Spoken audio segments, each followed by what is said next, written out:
Topic हम पढ़ने जा रहे हैं वो है मैपिंग से। ठीक है, मैपिंग क्या होता है? मैपिंग वो प्रोसेस होता है जिसके ज़रिए 3 लेवल आर्किटेक्चर के अंदर जो मुख्तलिफ लेवल है ना, एक लेवल से दूसरे लेवल में क्या होती है? कन्वर्जन होती है।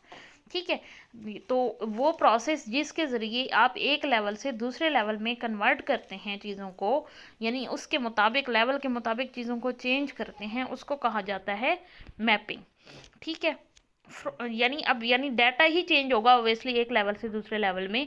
तो डाटा को जो एक लेवल से दूसरे लेवल के हिसाब से जो आप तब्दील करोगे या कैसे शो कराया जाएगा, उसको हम कहते हैं मैपिंग। ठीक है, मैपिंग दो तरह की होती है, conceptual level to internal level, यानी ये जो हम इंटरनल स्कीमा होता है, कंसेप्चुअल स्कीमा जो होता है वो कैसे इंटरनल लेवल में चेंज होता है, और दूसरा एक्सटर्नल लेवल से कंसेप्चुअल लेवल में। मैंने पहले भी बताया कि कंसेप्चुअल जो लेवल होता है, कंसेप्चुअल लेवल में चेंजिंग ना होने के बराबर होती हैं।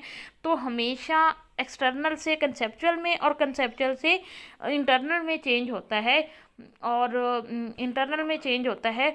तो कंसेप्चुअल जो है वो चेंज नहीं करेगा, कंसेप्चुअल इन चेंजेस को खुद परफॉर्म करेगा। कंसेप्चुअल में ये बताया जाएगा कि चेंजेस कैसे की जाएंगी या किस तरह से या किस फॉर्म में होंगी। ठीक है, conceptual to internal mapping define the correspondence between the conceptual view and stored database, कि conceptual view किस तरह से है और database के अंदर वो stored किस तरह से होगा, ये होता है, ये define होता है। ठीक है, it specify how conceptual records and fields are representative at internal level के रिकॉर्ड को या रोज़ को या कॉलम्स कैसे आपके इंटरनल लेवल में किस तरह से हैं और कंसेप्चुअल लेवल में वो किस तरह से पड़ी हैं।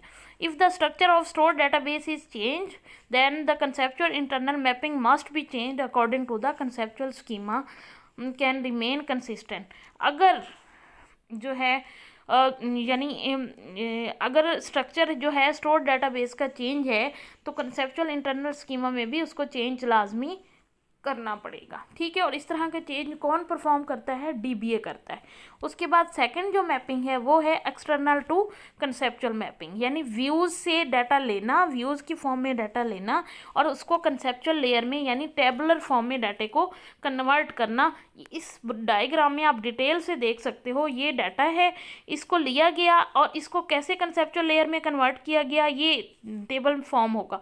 ठीक है, और फिर ये जो टेबल है ये आगे फर्दर किस तरह से हार्ड डिस्क पे यानी इंटरनल लेवल में कैसे शो कराया जाएगा, और फिजिकल लेवल में बाइनरी फॉर्म में या स्टोरेज डिवाइसेस में आपको पता है हमेशा वो किस फॉर्म में स्टोर होता है? बाइनरी फॉर्म में, 1010 की फॉर्म में। तो ये दरमियान में ये इस तरह से डाटा की कन्वर्जन, ये जो डॉटेड लाइन है ये शो करा रही हैं कि these are layers, these are rules that can change external layer data to conceptual layer data and conceptual layer data to internal and physical layer data. ठीक है, तो एक्सटर्नल टू कंसेप्चुअल मैपिंग में क्या होता है? Basically external to conceptual mapping होता है यानी वो पहले भी मैंने आपको बताया, फिजिकल लेयर और जो इंटरनल है उसमें ना थोड़ा सा फ़र्क होता है। तो एक्सटर्नल टू कंसेप्चुअल मैपिंग में व्यूज़ हर तरह के चेंज हैं बट डाटा एक ही तरह का है। तो इन व्यूज़ को डाटा उठा के लेके आना और फिर एक्सटर्नल लेयर में उसको शो कराना, वो किस तरह से शो कराया जाता है? नीचे से पहले डाटा उठाएगा 1010 की फॉर्म में, उसको रीशेप करेगा किस फॉर्म में?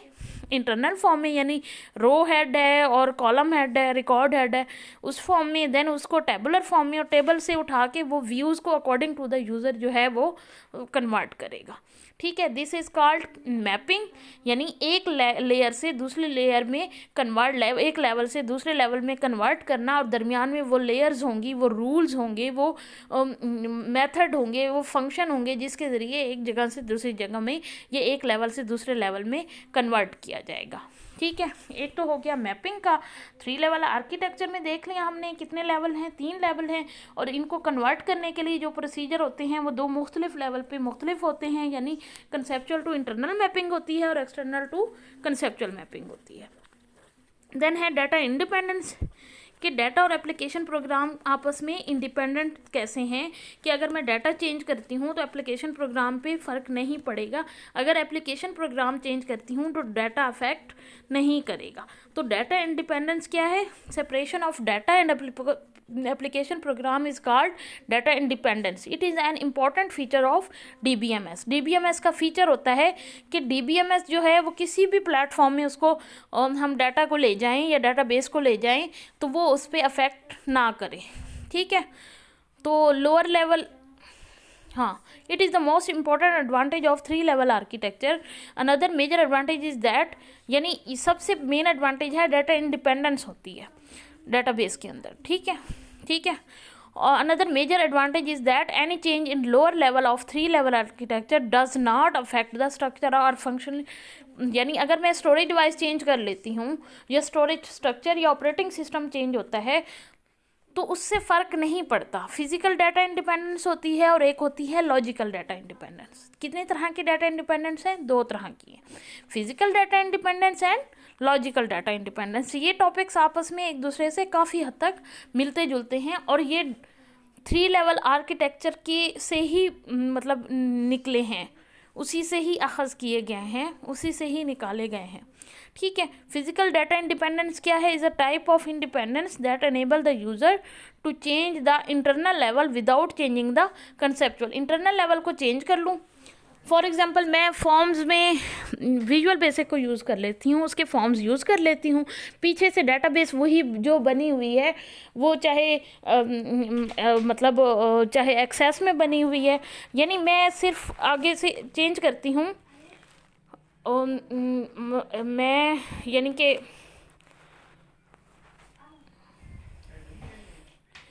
User to change the internal level, हम यूज़र को ये पता ना लगने दे कि डाटा या स्टोरेज डिवाइसेस जो हैं वो चेंज हो गई हैं, या डाटा कहाँ से आ रहा है या किस तरह से आ रहा है, आया वो डाटा स्ट्रक्चर चेंज कर दी गई है। तो यानी कि फ़िज़िकल डाटा इंडिपेंडेंस से होता है कि अगर फिज़िकली कोई मैं स्टोरेज मीडिया चेंज कर देती हूँ या ऑपरेटिंग सिस्टम चेंज कर देती हूँ तो यूज़र को इसका पता भी ना चले, ठीक है। DBMS एब्स्ट्रैक्शन को यूज़ करेगा ताकि यूज़र व्यूज़ पे उसका इफेक्ट कम से कम पड़े और यूज़र कुछ पता ना लगे कि वाकई पीछे से कुछ चेंज किया गया है या उसका एक्सेस मेथड वगैरह जो है वो है।